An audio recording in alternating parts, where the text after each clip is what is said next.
Solve कर लो बस। क्योंकि देखिए अधिकतर बच्चे, आप जानते हैं क्यों 12 लाख बच्चे जेई देते हैं और सिर्फ 20,000 का होता है? ऐसा तो है नहीं कि सिर्फ 20,000 ही पढ़ाई की है।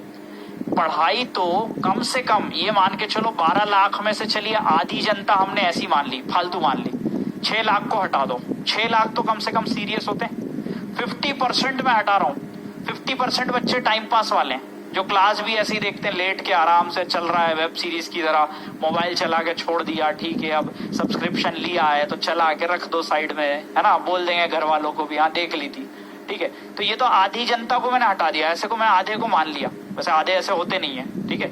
50% हटाने के बाद भी 6 लाख लोग बचते हैं, उन 6 लाख में से भी 20,000 का हो रहा है, सिर्फ 20,000 का। तो ये 6 लाख लोगों ने पढ़ाई नहीं करी क्या? करी ना।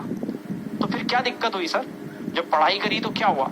तो देखो अब इसमें से ये होता है कि पढ़ाई तो ऐसे भी होती है कि एक क्वेश्चन आया, क्वेश्चन आपने देखा, क्वेश्चन आपने करने का प्रयास किया, एक अटेम्प्ट में देखा कि अच्छा समझ में आ रहा है, नहीं आ रहा है, अरे नहीं आ रहा है कोई बात नहीं, सोल्यूशन देखो, कौन ज्यादा दिमाग पे लोड डाले, है ना, फालतू क्यों इतना टाइम वेस्ट करें, क्यों अपने आप को परेशान करें। नहीं आ रहा है, अभी गूगल पे टाइप करते हैं, आंसर निकाल लेंगे 2 मिनट में, ठीक है। तो बच्चा ये फटाफट करेगा, पढ़ेगा, हाँ समझ आ गया, हाँ ऐसे ही था, ये 3 बार इक्वेशन लगाइए, इक्वेशन ऑफ मोशन ही है, समझ आ गया, उसको लगता है उसका हो गया। तो क्या सिर्फ क्वेश्चन सॉल्व करने से जेई में हो जाता? तो फिर तो इस बच्चे का भी हो जाएगा जो सिर्फ सोल्यूशन देख रहा है, क्वेश्चन नहीं हो रहे तो नहीं। इससे क्या हुआ? इससे उसका ब्रेन डेवलप हुआ क्या? क्या उसने अपने ब्रेन को ट्रेन किया कि वो इस तरह के क्वेश्चन सॉल्व कर पाए? नहीं, उसने सीधा सोल्यूशन देखा, उड़ा दिया, अगले 2 महीने बाद उसको वही क्वेश्चन तो उससे नहीं बनेगा, है ना, क्योंकि उसने सिर्फ ऊपरी ऊपरी देख लिया सोल्यूशन। और बहुत से बच्चे ऐसे ही करते हैं। इन 6 लाख जो सीरियस हैं, जो एक्चुअली पढ़ भी रहे हैं, इन 6 लाख में से आप ये मान के चलिए 4 लाख बच्चे तो ऐसे ही होते हैं। 4 लाख बच्चे से वो ऊपर ऊपर से देख लेते हैं चीजों को। ऐसे नहीं होता बच्चों, JEE is about developing your brain. तो जब ऐसे क्वेश्चन आते हैं तो उनसे लड़ो, उनसे जूझो। आपने जिम में देखा होगा ना, जिम में बॉडी कब बनती है? क्या ऐसी बन जाएगी कि अच्छा मेरे से तो 1 किलो उठ गया, कितनी बार उठ रहा है? 2 किलो 2 बार उठ रहा है, ठीक है 2 बार उठाया रख दिया आ गए, कि सर मेरे से तो बस 2 बार ही उठ रहा था। ऐसे बॉडी बनती है क्या? कैसे बनती है?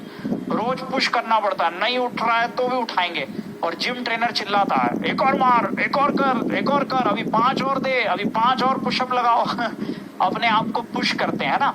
तो बॉडी कह रही है कि अब नहीं होगा, अब नहीं होगा, लेकिन फिर भी आप पुश करते हो कि नहीं और वजन उठाओ, 2 रैप और मारूंगा, 1 रैप और मारूंगा। तब जाके जब प्रेशर बनता है मसल पे, मसल टूटती है, तब जाके वो डेवलप होती है और स्ट्रांग बनती है। ऐसे JEE is about putting pressure on your brain. इस प्रेशर को फील करिए, ये प्रेशर जब आएगा तो ब्रेन डेवलप होगा, जैसे आपकी मसल्स डेवलप होती है, ठीक है। तो ब्रेन को डेवलप करो, क्वेश्चन का सोल्यूशन मत देखो, है ना, ब्रेन को चैलेंज करो।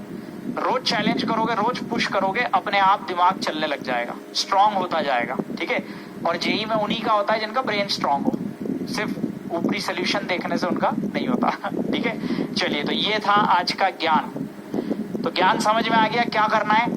तब क्वेश्चन आए तो उसको बड़े सीरियसली लेना है, अपने आप को चैलेंज करना है, अपने ब्रेन को चैलेंज करना है, ठीक है। चलिए।